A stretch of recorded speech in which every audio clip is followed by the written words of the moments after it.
सुरुचीने आपल्या चरणांना वंदन करणाऱ्या त्या बालकाला उठवून छातीशी धरले आणि अश्रू गदगद वाणीने चिरंजीव हो असा आशीर्वाद दिला. जसे पाणी स्वतःच उताराकडे धावते, त्याचप्रमाणे मैत्री आदी गुणांमुळे ज्याच्यावर भगवान प्रसन्न होतात त्याच्याकडे सर्व जीव ओढ घेतात. इकडे उत्तम आणि ध्रुव दोघेही प्रेमभरीत अंतःकरणाने एकमेकांना भेटले. एकमेकांच्या अंगाचा स्पर्श झाल्याने दोघांच्याही शरीरावर रोमांच उभे राहिले आणि नेत्रांतून वारंवार अश्रूंच्या धारा वाहू लागल्या. ध्रुवाची आई सुनीती आपल्या प्राणाहूनही प्रिय मुलाला मिठी मारून सगळे दुःख विसरली.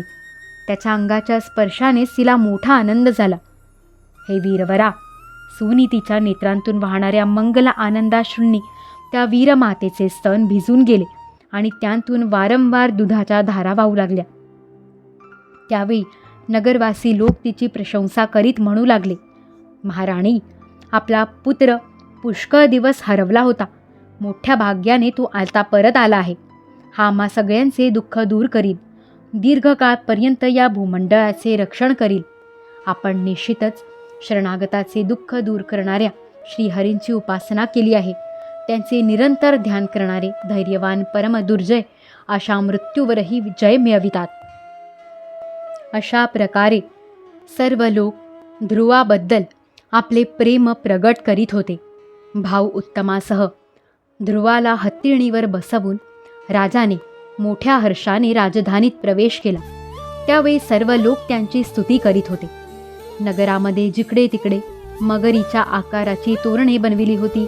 तसेच दारांवर फुलाफळांच्या गुच्छांसह केळीचे खांब आणि सुपारीची झाडे लावली होती. दारादारांवर दिव्यासहित पाण्याचे कलश ठेवले होते. ते आम्रपाने, वस्त्रे, फुलांच्या माळा आणि मोत्यांच्या लडींनी सजविले होते.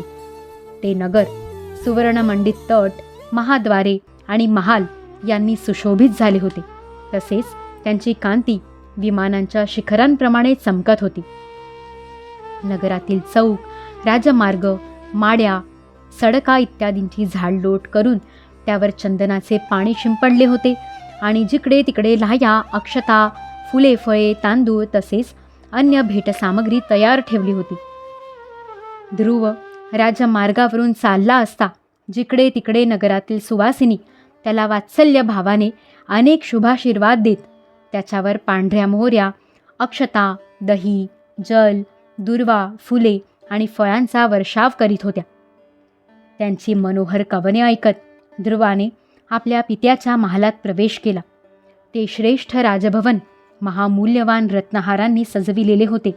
तेथे पित्याच्या अतिशय लाडात स्वर्गात देव राहतात तसा तो राहू लागला. तेथे दुधावरील फेसाप्रमाणे शुभ्र आणि कोमल शय्या, हस्तिदंती पलंग, सोनेरी पडदे, बहुमोल आसने आणि पुष्कळशी सोन्याची पात्रे वगैरे होती. तेथील स्फटिक आणि उच्च प्रतीच्या पाचूच्या भिंतीत रत्नांच्या स्त्रीमूर्तींच्या हातात रत्नांचे दिवे झगमगत होते. त्या महालाच्या चारी बाजूंनी अनेक जातीच्या दिव्य वृक्षांनी सुशोभित अशी उद्याने होती. तेथे पक्ष्यांचा किलबिलाट आणि धुंद भुंग्यांचा गुंजारव होत होता. त्या बगीचांमध्ये वैडूर्य रत्नांच्या पायऱ्या असलेल्या लाल, निळी आणि शुभ्र कमळे उमललेल्या पुष्करिणी होत्या. त्यात हंस, कारंडव, चक्रवाक आणि सारस पक्षी क्रीडा करीत होते. राजर्षी उत्तानपादाने आपल्या पुत्राच्या अद्भुत प्रभावाची गोष्ट नारदांकडून आधीच ऐकली होती. आता तो प्रत्यक्ष पाहून त्याला मोठे आश्चर्य वाटले. ध्रुव आता तरुण झाला आहे. अमात्यवर्ग त्याच्याकडे आदराने पाहत आहे. तसेच प्रजेचेही त्याच्यावर प्रेम आहे असे पाहून राजाने त्याला राज्याभिषेक केला आणि स्वतः आपली वृद्धावस्था झालेली जाणून आत्मस्वरूपाचे चिंतन करीत संसारातून विरक्त होऊन तो वनामध्ये गेला. अध्याय 9 समाप्त. श्री सद्गुरु चरणारविंदार्पितमस्तु.